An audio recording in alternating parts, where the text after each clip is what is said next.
اب نوٹ کر لیجئے، یہ کتابیں اگر آپ پڑھنا چاہیں تو کتاب الملاحم میں پڑھیے.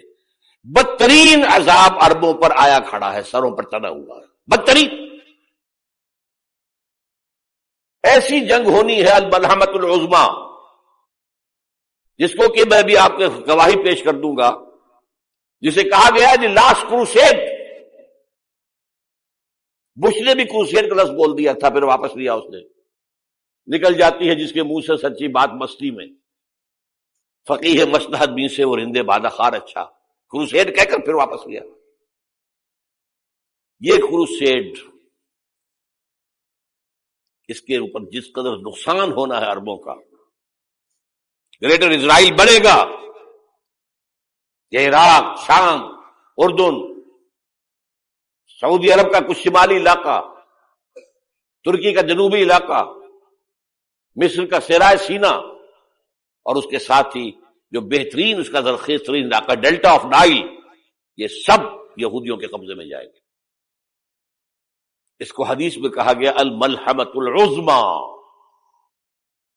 عیسائی 80 علم لے کر ہے مسلمانوں تم پر حملہ آور ہوں گے، اور ہر علم کے نیچے 12,000 فوج ہوگی، 9.5 لاکھ فوج. یہ نیٹو کی تیاری کس کے لیے ہو رہی ہے؟ جب یو ایس ایس آر کا خاتمہ ہوا تو پوچھا گیا تھا نیٹو چیف سے، اب کس لیے؟ تمہارا وہ دشمن تو ختم ہو گیا، اب ہمیں اسلامک فنڈامنٹلزم سے نمٹنا ہے. وہ جانتے ہیں خطرہ یہی ہے، اب اسلام ابھر سکتا ہے. مسلمانوں کے سینوں کے اندر وہ آگ ہے، اوپر خاکستر آ گیا ہے، تم کہیں اٹھانا بیٹھنا، یہ اندر تو انگارا ہے، اوپر سے راکھ ہے، اس سے دھوکہ نہ کھا جانا ان کے دلوں کے اندر. اور بش نے کہا تھا مسلمان چاہتے ہیں کہ ہسپانیہ سے لے کر انڈونیشیا تک نظام خلافت قائم کریں. اور میں حیران ہوا تھا کہ اس کمبخت کو ہسپانیہ کا خیال کیسے آ گیا؟ ہمیں تو کبھی آتا ہی نہیں، اب ہم تو بھول گئے. وہ تو 500 برس پرانی بات ہے، جبکہ وہاں سے ہمیں نکال دیا گیا تھا. اگرچہ اقبال نے کہا تھا ہے ارض فلسطین پہ یہودی کا اگر حق، ہسپانیہ پر حق نہیں کیوں اہل عرب کا؟ ہسپانیہ میں تو 800 سال حکومت کی مسلمانوں نے، اور ابھی 500 برس ہی گزرے ہیں نا. یہودی تو ارض مقدس سے 2000 سال نکالے گئے. انہیں لا کے آباد کیا گیا، عربوں کے سینے میں خنجر بھونک دیا گیا. وہ چھوٹا سا ملک جو چاہتا کرتا، کوئی پوچھنے والا نہیں. امریکہ جیسے اپنے بیٹے کی حفاظت کرے ویسے کرتا اس کی. اور حضور نے فرمایا ہے وہ جنگ جب ہوگی تو ایک باپ کے اگر 100 بیٹے ہوں گے تو 99 ختم ہو جائیں گے، ایک بچے گا. یہ حدیث ہے، حدیث ہے صحیح. اور آپ نے فرمایا ویل للعرب من شر قد اقترب، عربوں کے لیے ہلاکت ہے، عربوں کے لیے بربادی ہے اس شر سے جو قریب آ چکا.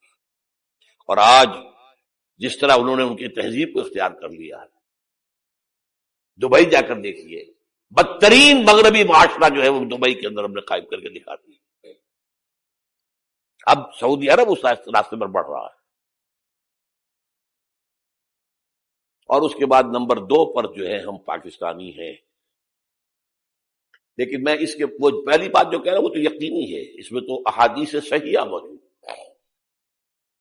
اگرچہ اس کے بعد پانسا پلٹے گا، پھر حضرت مہدی کا ظہور ہوگا، حضرت عیسیٰ کا نزول ہوگا، اور وہ گریٹر اسرائیل گریٹر گریو یارڈ بنے گا یہودیوں کا. ایک ایک یہودی قتل ہوگا اور دفن ہوگا. یہ بات میں ہونا ہے، میں پہلی بات پرچ کر رہا ہوں. وہ پانسا پلٹے گا جب پلٹے گا. ابھی جو سامنے ہے وہ کیا ہے؟ جس ملحمۃ العظمی کہا حضور نے، جسے آرمگیڈون کہتے ہیں عیسائی. آرمگیڈون کی اگر کہیں جا کر آپ دیکھیں گے، آپ ڈکشنری میں مانی تو کیا لکھا ہے؟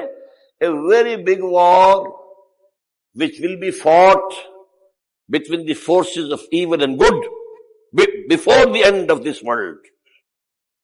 اس دنیا کے خاتمے سے پہلے خیر اور شر کی قوتوں کے درمیان بہت بڑی جنگ ہوگی. ارمجدون اسے کہتے ہیں عربی میں، اور آرمگیڈون اسے کہتے ہیں انگریزی کے اندر. اور یہ بائبل کی آخری کتاب کے اندر ہے، جو اس میں کہ مکاشفات یوحنا، ریولیشنز آف سینٹ جان. یہ تو میں کہہ رہا ہوں یقین کے ساتھ، اور زیادہ دور نہیں ہے، آیا چاہتا ہوں. اس لیے کہ یہودیوں کا اور عیسائی جو کنزرویٹوز ہیں، نیو کنزرویٹوز، ان کا 5 نکاتی ایجنڈا ہے متفق علیہ، جس کے تحت کہ یہ جنگ صلیبی شروع کی گئی ہے. وہ سن لیجئے آپ. آرمیگیڈون نمبر 1، گریٹر اسرائیل قائم ہو جانا اس کے نتیجے میں نمبر 2، مسجد اقصی اور قبۃ الصغریٰ کو گرانا نمبر 3، وہاں تھرڈ ٹیمپل، وہ مسجد جو حضرت سلیمان نے بنائی تھی 1000 قبل مسیح میں، پھر برباد کی تھی نیبوکدنیزر نے، دوبارہ بنائی گئی، پھر دوبارہ ختم ہوئی 70 عیسوی تک گری پڑی ہے. ان کا خانہ کعبہ گرا ہوا ہے 70 عیسوی سے لے کر آج تک. ایک دیوار ہے ویلنگ وال، جہاں جاتے ہیں، روتے ہیں، پیٹتے ہیں، ماتم کرتے ہیں، وہاں وہ بنے گا تھرڈ ٹیمپل. اور نمبر 4، اس میں لا کر رکھا جائے گا تخت حضرت داؤد کا. یہ تخت کہاں ہے اس وقت؟ یہ لندن شریف کے اندر، جو ان کی پارلیمنٹ کا جو چرچ ہے، ویسٹ منسٹر ایبے، اس میں رکھا ہوا ہے. ایک پتھر تھا جس پر بٹھا کر حضرت داؤد کی تاج پوشی ہوئی، پھر حضرت سلیمان کی ہوئی، پھر وہ پتھر رکھ دیا گیا جب حضرت سلیمان نے بنایا ہیکل مسجد اقصی، وہاں رہا وہ. ہر بادشاہ جو تھا یہودی اسی کے اوپر بٹھا کر اس کی تاج پوشی ہوتی تھی. سن 70 میں ٹائٹس نے گرایا اسے، ہیکل کو، وہ پتھر لے گیا، وہاں سے روم گیا، روم سے آئرلینڈ گیا، آئرلینڈ سے اسکاٹ لینڈ آیا، اسکاٹ لینڈ سے انگلینڈ آیا، اور اب وہ رکھا ہوا ہے 14ویں صدی عیسوی سے آج تک. وہ ویسٹ منسٹر ایبے میں رکھا ہوا، ایک کرسی کی سیٹ میں اسے بنا دیا گیا ہے تخت کی شکل میں. اب انگریزوں میں کوئی ملکہ ہو، کوئی بادشاہ ہو جس کی بھی تاج پوشی ہونی اس میں ہوتی. یہ لا کر رکھا جائے گا تھرڈ ٹیمپل میں، اور اس پر یہودیوں کے خیال کے مطابق ان کا مسیحا آئے گا جو مسیح دجال ہوگا. عیسائیوں کے خیال کے مطابق حضرت عیسیٰ آئیں گے، وہ ہمارا بھی خیال ہے حضرت عیسیٰ آئیں گے علیہ السلام. بہرحال یہ تو بات کی باتیں ہیں نا. اس وقت جو میں عرض کر رہا ہوں، عربوں پر بہت بڑا عذاب، اور پاکستان کا معاملہ البتہ یہ ہے، میں یقین سے نہیں کہہ سکتا. ہینگنگ ان دی بیلنس، ہو سکتا ہے اللہ تعالیٰ ہم پر رحم فرمائے، ہو سکتا ہے، اگرچہ اس کی تو شرائط ہوں گی. چمن کے مالک اگر بنا لے موافق اپنا شعار، اب بھی چمن میں آ سکتی ہے پلٹ کر چمن سے روٹھی بہار، اب بھی ہو سکتی ہے. اور یہ بھی ہو سکتا ہے کہ اللہ تعالیٰ نے معجزانہ طور پر ہمیں ملک دیا، ہم نے اللہ سے بدعہدی کی، وعدہ خلافی کی، غداری کی، لہذا سزا دی جائے اور ہم سے یہ ملک چھین لیا جائے. It's just possible. دور نہ سمجھے اسے، انہونی بات نہ سمجھے. جو گھیراؤ ہو رہا ہے آپ کے مغرب میں نیٹو فورسز اور مشرق میں بھارتی فورسز گدھوں کی طرح بیٹھے ہوئے انتظار کر رہے ہیں پاکستان اور ڈسٹیبلائز ہو جائے، یہاں اور بدامنی ہو جائے. اب لاہور میں پھر آج دھماکے ہو گئے ہیں. 2 دن پہلے کا دھماکہ میں سہ کے آیا ہوا ہوں، آپ کے سامنے بیٹھا ہوں. وہ جانیں بچی ہیں جو ہماری اکیڈمی کا حشر ہوا، تو میں آپ کو نہیں بتا سکتا. یہ سارا کیوں ہو رہا ہے؟ تاکہ یہاں بدامنی ہو جائے اور ہمیں جواز مل جائے. مغرب سے نیٹو فورسز داخل ہو جائیں، مشرق سے بھارتی فورسز آ جائیں، اور ہمارے ایٹمی دانت توڑ کر اور پھر ہمیں بھارت کے سامنے ڈال دیا جائے. نو ڈو ایز یو لائک. یہ ان کا نقشہ ہے. ہوگا کیا وہ اللہ جانتا ہے. ہوگا وہ جو اللہ چاہے. لیکن اللہ کا چاہنا جو ہے وہ کس پر منحصر ہے؟ یہاں انقلاب برپا کرو، یہاں اسلام لاؤ. اگر دھندوں میں لگے رہو گے تو وہ خود بخود نہیں آ جائے گا انقلاب.